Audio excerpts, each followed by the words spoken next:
So sir, मेरे आखिरी question में 3 क्वेश्चंस है। पहला तो एक 40 लाख से 40,000 क्या है?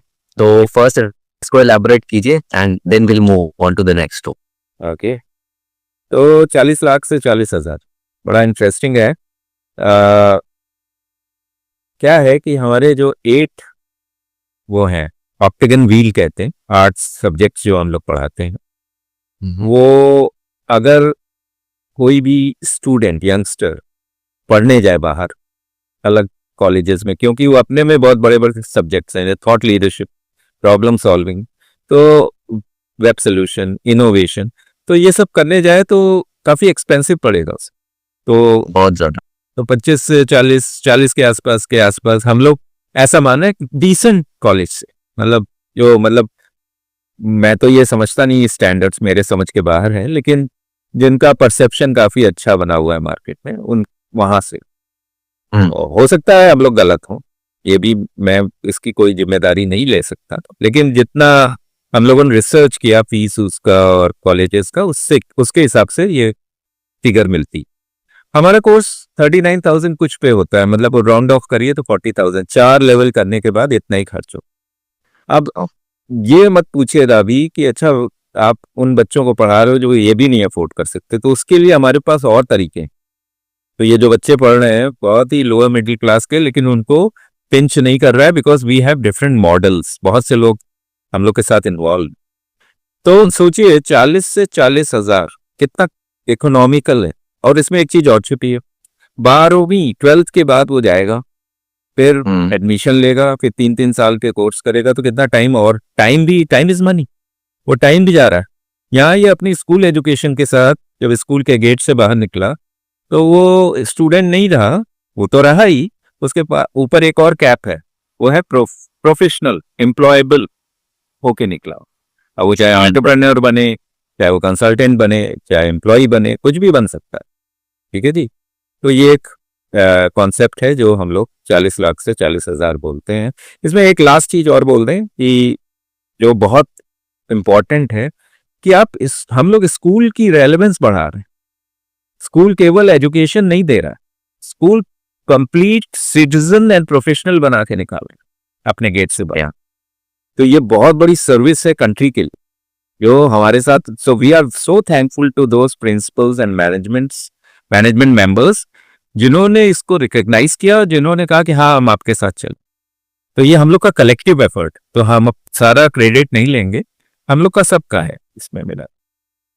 Okay, and even it's delivering results अब। yes it's delivering। तो सर सेकंड क्वेश्चन ये है कि जेन जी सुना है, जेन वाई सुना है, ये जेन वेज क्या है? हाँ, तो ऐसा हमारा एक हिंदी का थोड़ा सा शब्द है अवधारणा, ऐसा मानना है, वी अज्यूम कि जो कोविड था वो बहुत बड़ा माइलस्टोन, या कह दीजिए बहुत बड़ी इवेंट हुई, अच्छे मायने में नहीं, लेकिन कहते हैं हम लोग जब विजडम पढ़ाते हैं तो एक चीज समझाते हैं स्टूडेंट्स को कि कोई चीज एब्सोल्यूट नहीं है इस दुनिया, सब रिलेटिव है, ग्रे है मैटर। तो कोई भी चीज अपरेंटली बुरी लग रही है लेकिन उसमें कुछ अच्छा छिपा होगा, या कोई चीज अपरेंटली बहुत अच्छी लग रही है उसमें कुछ ग्रे एलिमेंट है। वैसे ही कोविड ने बहुत बुरा किया, बहुत सारे समस्याएं, उस समय हम लोग बहुत ही बुरे दौर से गुजरे, लेकिन कोविड भी किसी कारण से आया। जब भी कोई मेजर चेंज होता है तो ऐसे ही होता है। तो ये मानना जा रहा है और हम लोग मानते हैं कि उसके बाद पूरा युग परिवर्तन हुआ है, मतलब बहुत सारे डेफिनेशंस, प्रोफेशनल, पर्सनल, सब चेंज हुई। हम माने या ना माने बहुत कुछ चेंज हुआ है। उसके रिजल्ट्स हैं जैसे ऑनलाइन वर्क फ्रॉम होम, ये सब जो शुरू हुआ ना काफी ज्यादा शुरू हुआ। उसके पहले हम लोग अटकलें लगा रहे थे, करें ना करें, हेजिटेट करते थे, अब तो सब लोग कर रहे हैं। ऐसी बहुत सारी डेफिनेशंस चेंज हुई धीरे धीरे जो सरफेस पे आ रहे हैं। तो क्या हुआ कि जो ये समय आया है पोस्ट कोविड, उसको हम कह रहे हैं विजडम एरा। और जो कोविड से पहले का है, कोविड से पहले का जो है वो था टिल्ट एरा। अब इसको समझिए, टिल्ट माने आप झुकते हो एक्सट्रीम की ओर।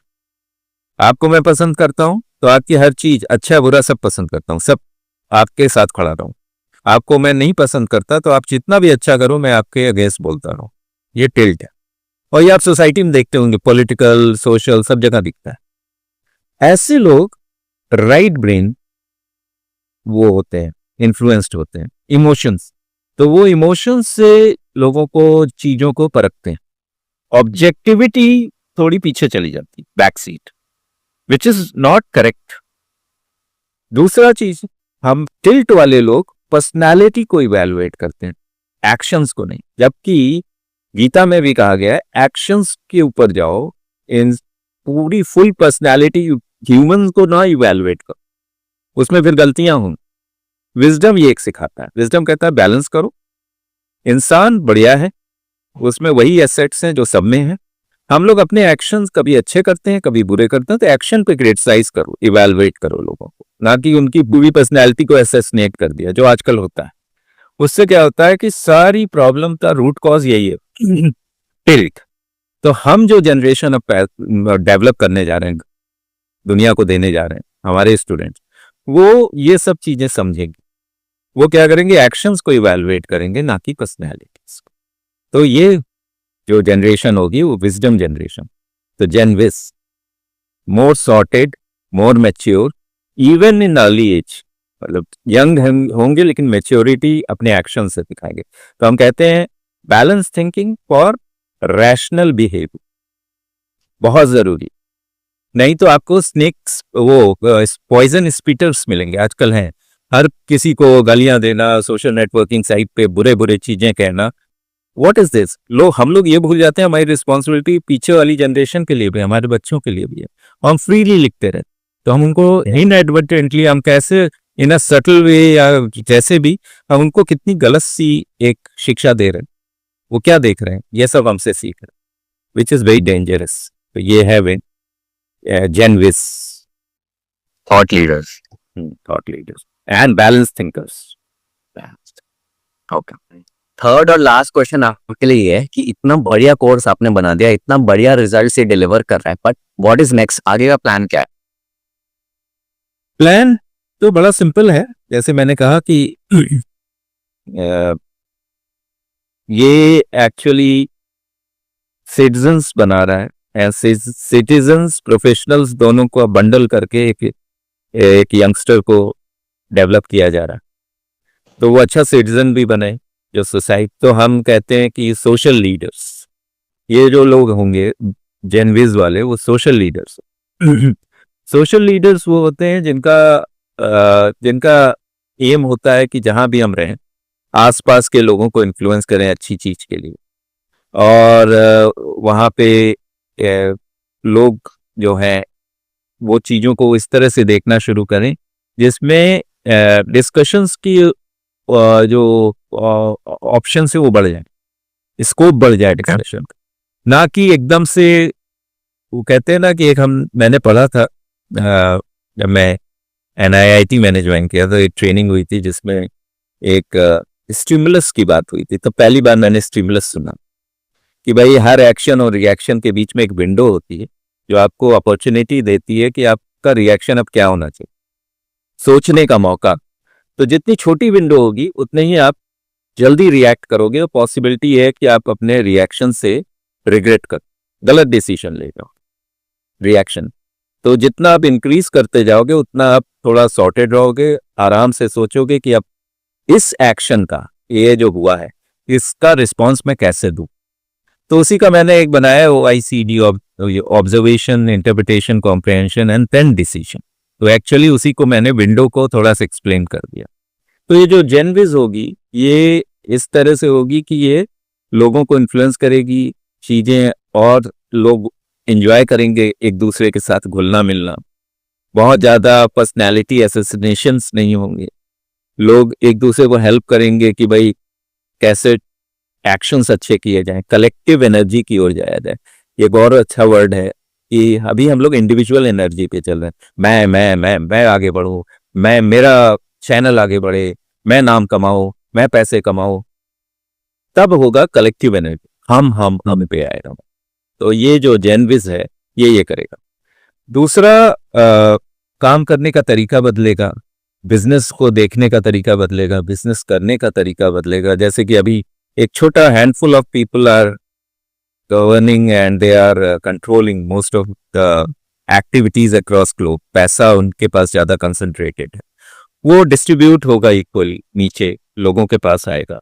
लोग एक दूसरे को एम्पावर करने की कोशिश करेंगे, हेल्प करने की कोशिश करेंगे, तो एक ब्यूटीफुल सोसाइटी बने ग्लोबली, ये हमारा प्लान है। और लोगों को ये जो सीखेंगे स्किल्स, वो भी, तो क्या है कि एक चीज इसमें और निकल के आती है कि the way I see human body, वो सारा एक्सप्लेन कर देता है। ये पार्ट जो है हमारा फेस, हेड, ये हो गया थॉट, और ये जो हमारे हैंड्स एंड लेग्स हैं, ये हो गए स्किल्स। तो हम स्किल कैसे करते हैं, यहां से समझ के, और नीचे आता है फिर हम उसको परफॉर्म करते। तो जितना सॉर्टेड ये होगा उतनी अच्छी स्किल्स हम पैदा करें, एक्शंस हो रहे है ना। तो एक्शंस कहाँ से आ रहे हैं, थॉट से आ रहे हैं। तो हम थॉट पे ज्यादा एड्रेस कर रहे हैं, क्योंकि हमें पता है उससे नीचे ऑटोमेटिकली हैंड्स उनको वो थॉट हैंड्स को कंट्रोल करेगा, और हैंड्स अच्छे रिजल्ट से।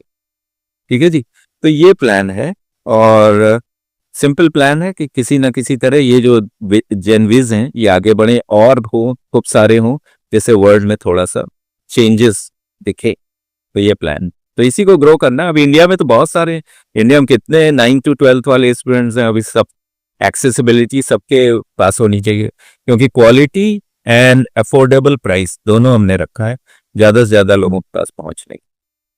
ये प्लान इंडीड होलिस्टिक डेवलपमेंट है, प्रोफेशनली भी सोशली भी एक अच्छा कैरेक्टर निकल के आएगा बच्चों में से खुद से। हाँ, तो ये है प्लान।